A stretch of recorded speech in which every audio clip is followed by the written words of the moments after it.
Hi guys, for today's video, so manlaag ta kung asa daghag afam. So karon nagaimpake ko sa akong mga gamit. So syempre kailangan gamay lang atong dalon pero nakamaleta ko no.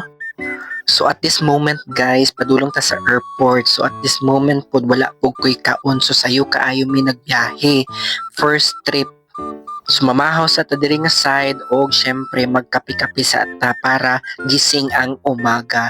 So karon padulong na ta sa atong airplane. Sa atong airplane, karon padulong na ta sa atong airplane, mulupad ng airplane. So naabot na ta kung asa ta moadto sa Siargao, di ba?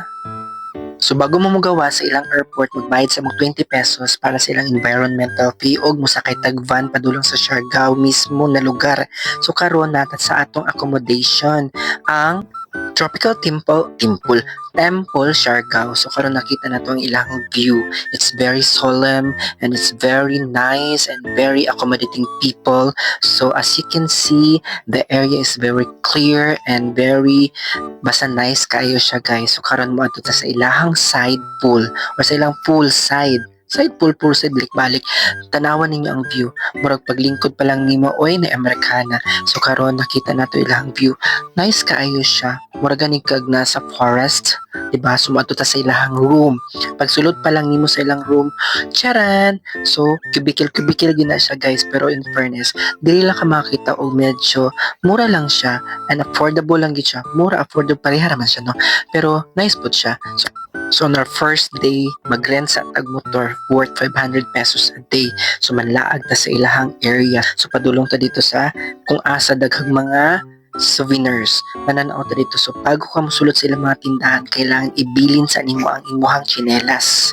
Diri lang na siya located sa General Luna kung asa daghan kag mapalit ng mga souvenirs. Paghuman mula agput ta padulong dito sa ilang ginatawag na Afam Bridge. Akong itry, so that time is alas 4 man siya. Pag adto nimo dito daghan magtao pero not so totally daghan gid siya. Medyo gamay pa ang mga Amerikano, so mga Afam dira. So mo ginilahang ginaadto diri pero dili bitaw eh. Ang ilang ginaadto gid diri guys is kanang ilahang sunset every alas 5 gina siya. Maong daghan day siya Afam, tambayanan gid siya diri. Normal lang gud siya nga tulay.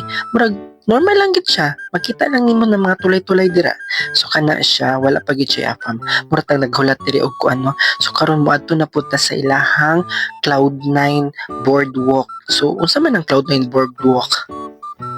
Usa siya kataas nga aisle padulong dito sa basta padulong dito tanawa na lang video kung asa ko padulong. So kana siya pwede dira mag surfing and then makita nimo siya dagko kay balo dito pag abot nimo sa unahan.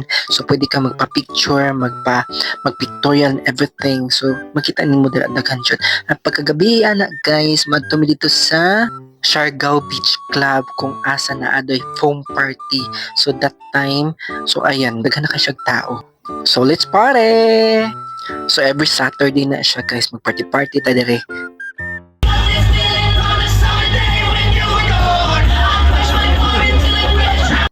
On our second day guys, padulong ta sa island hopping nato na trip for today's video. So karon padulong ta sa pier nila para magsakay sa ilang bangka. So ani siya kadaghan og tao para ma-experience ang ilang mga island hopping. So pasulod na ta sa atong sakyan nga bangka.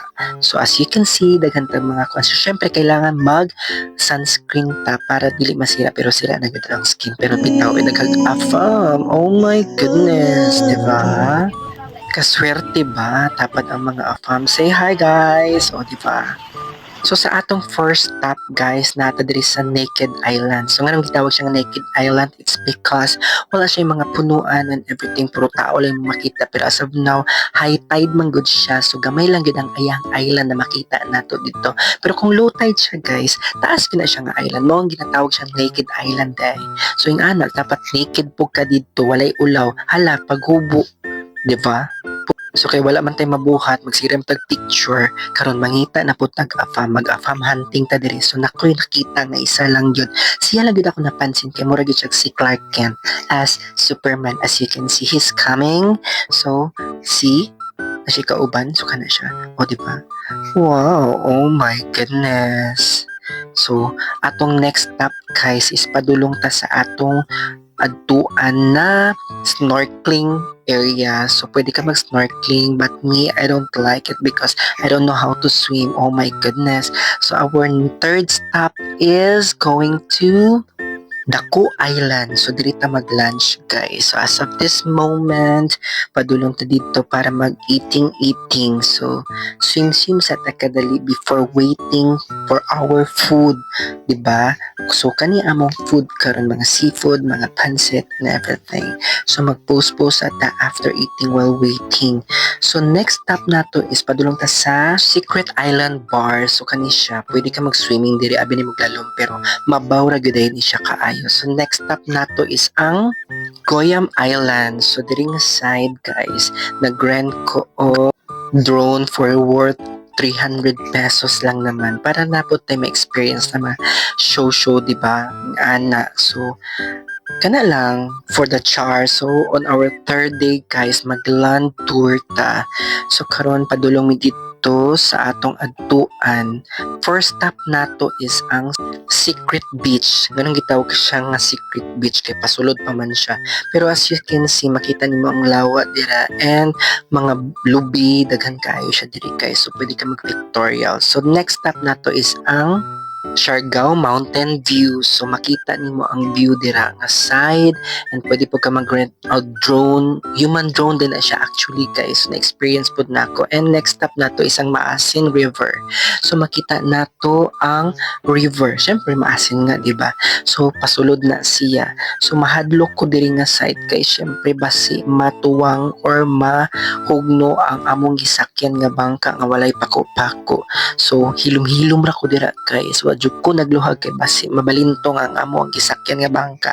So in fairness kay ate, hawd man pud siya mo drive sa iyang bangka, no. Pero hilom lang jud ko kay ko dira. So natay mga kauban, mga afam na pod makasugat nimo. So nagkaunta o nagtry ta sa ilahang lamian nga talaba. So lami gud daw ni siya. So let's try it. So na-experience po na ako siya. Pero in fairness, lami gud ay siya. Isa lang ako nakaon. And then, mura lang po siya dito sa ilaha. Ana lang. So, next stop nato is ang Taktak Falls. So, as you can see, falls gud siya. So, next stop na po nato is ang Little Hawaii. So, ganun gitawag siyang Little Hawaii pero wa pa makukaadtog Hawaii. So, ngana na lang siguro Little Hawaii. A piece of advice, kay, if you want to travel, so kailangan planuhon gud mo tanan and kailangan na jud kay exact or nakay enough money to spend. So kani siya nga travel is, this is treat for myself on my birthdays. So that's all for now, guys. Enjoy the rest of the day. Thanks for watching. Bye!